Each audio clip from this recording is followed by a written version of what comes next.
Pass చేసి క్యాబినెట్లో ordinate చేసి దాన్ని అక్కడ మనం ఢిల్లీకి పంపిస్తే వాళ్ళు ఇక్కడ ఉన్న 8 మంది ఎంపీలు దాని 2 మినిస్టర్లు వాళ్ళు పట్టించుకోవట్లేదు. టీఆర్ఎస్ పార్టీలు మాతో పాటు ధర్నా చేయబట్టి వాళ్ళు రావట్లేదు. ఇక్కడ ఉన్న టీఆర్ఎస్ పార్టీ నాయకులు, బీజేపీ నాయకులు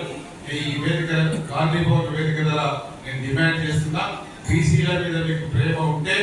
మాకు సపోర్ట్ చేసేయండి, బీసీలకు సపోర్ట్ చేయండి. టీఆర్ఎస్ పార్టీలు అయితే మాతో పాటు కొట్లాడాలి, బీజేపీ అయితే మోడీ గారి దగ్గరికి వెళ్ళి ఆ బిల్లు సర్టిఫికేట్ అప్రూవ్ చేయాల్సిందిగా డిమాండ్ చేస్తూ, ఇప్పుడే నాకు మన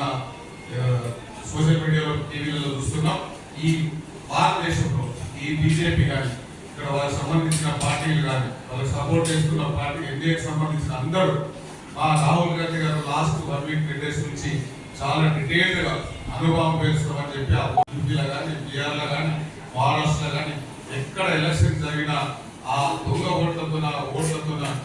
తప్పు చేస్తున్నారు, వాళ్ళు 1 సైడ్ చేస్తున్నారు బయటికి తీసుకొస్తే ఎలక్షన్ కమిషన్ నుంచి రాహుల్ గాంధీ గారికి నోటీస్ ఇచ్చి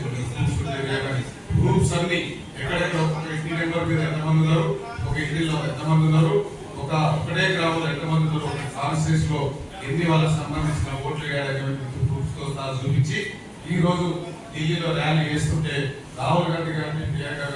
గాంధీ గారిని ఇద్దరిని ఆ కాంగ్రెస్ నాయకులను అరెస్ట్ చేసినందుకు మేము ఇక్కడ నుంచి ఆ పార్టీ పరంగా కాంగ్రెస్ పార్టీ తరఫున ఖండిస్తూ, మీరు అరెస్ట్ చేసిన ఎంత కాంగ్రెస్ పార్టీని రాహుల్ గాంధీ మీద ఎన్ని కేసులు పెట్టినా రాబోయే రోజులలో మొన్ననే మీకు 240 సీట్లు ఇచ్చి మిమ్మల్ని గొడవగొట్టినట్లే ఇద్దరికి కొన్ని టీడీపీ లాంటి కొన్ని నితీష్ కుమార్ గారు పార్టీ నుంచి వాళ్ళ వెంటిలేటర్ మీద నడుపుతున్న బీజేపీ పార్టీకి త్వరలోనే రాహుల్ గాంధీ గారు బుద్ధి చెప్తారు. నెక్స్ట్ ఎలక్షన్ లో పార్లమెంట్ ఎలక్షన్ లో పక్కా రాహుల్ గాంధీ గారు ఈ దేశానికి ప్రధాని అవుతారు. అది దృష్టిలో పెట్టుకోవాలని కోరుకుంటూ ఈ అవకాశం ఇచ్చిన